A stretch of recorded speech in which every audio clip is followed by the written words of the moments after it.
Thank you, Charles. It was indeed very good to see how the member states strongly endorsed the package we have brought forward over the last days. It's the package on borders, the package on the economy, on the joint public procurement we have, and of course, including the research part. So it was good to see that it was full approval on the side of the member states. To go into a few of these topics more deeply, indeed, one of the first topics was the implementation of the temporary entry restrictions on the external borders. So we got a lot of support by the member states. It's up to them now to implement. They said they will immediately do that. This is good.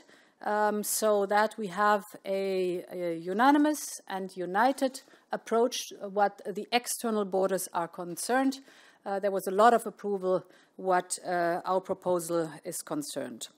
A big topic today were, of course, also the internal borders and consequently the blockages there. And here it is absolutely crucial that we unblock the situation because we know that too many people are stranded within the European Union and have a problem to go back home. They have to be supported to go back home. And of course, we have a lot of traffic jam of lorries transporting goods. The flow of goods has to be swift. We need these goods for the functioning of the internal market. And therefore, there was a broad welcome concerning the guidelines we issued yesterday, that were discussed yesterday in the Council of the Ministers of Internal Affairs. So big approval for the so-called green lanes, fast-track lanes, mainly for the flow of goods. But we have also to make sure that the commuters can go back and forth where they live or where they work. There was an impressive example from Luxembourg, who the Prime Minister of Luxembourg said very clearly that's for Luxembourg essential, that they have the commuters coming back and forth because the majority of the health workers in the hospitals are living either in France or in Germany and have to commute swiftly, and it cannot take them hours to go to work or back home. So it's important that we fix that situation here. Same goes for the lorries. My commissioners are in constant contact with the respective ministers of the different member states that we solve that now. We have the guidelines, there was approval for the guidelines, and they have to be implemented now.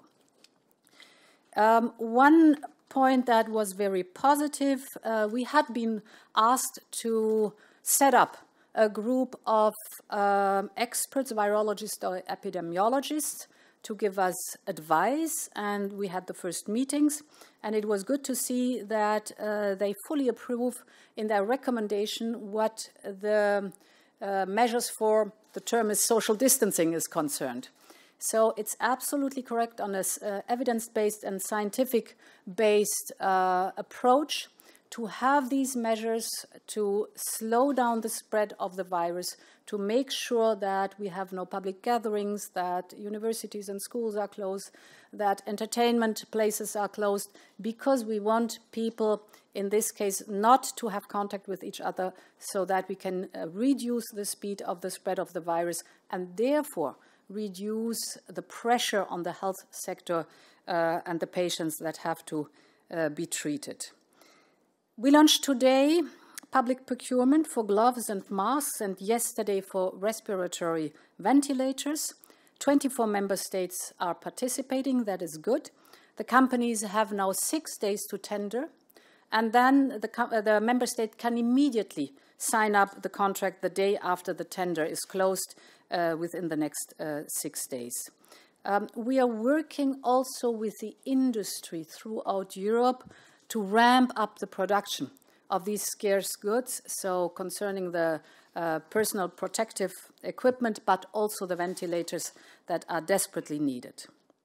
And finally, on Friday, indeed, we launched a strong economic package. This too was unanimously endorsed by the member states.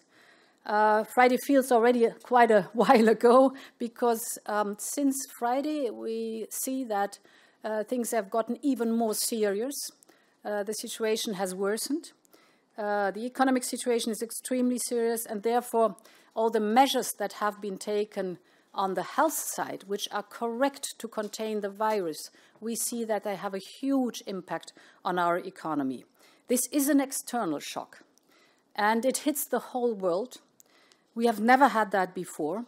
The enemy is a virus, and now we have to do our utmost to protect our people and to protect our economies. Since last Friday, we are working on all fronts to deliver on the ground. First, we are right now finalizing the new temporary framework for state aid that will provide very high flexibility to member states to support, for example, their companies. Second, it was good to see that yesterday the Eurogroup welcomed our readiness to activate the general escape clause. We are working on it and will come forward with a proposal to the Council in the next days. And let me stress once more, we are ready to do everything that is required. We will not hesitate to take additional measures as the situation evolves. Thank you.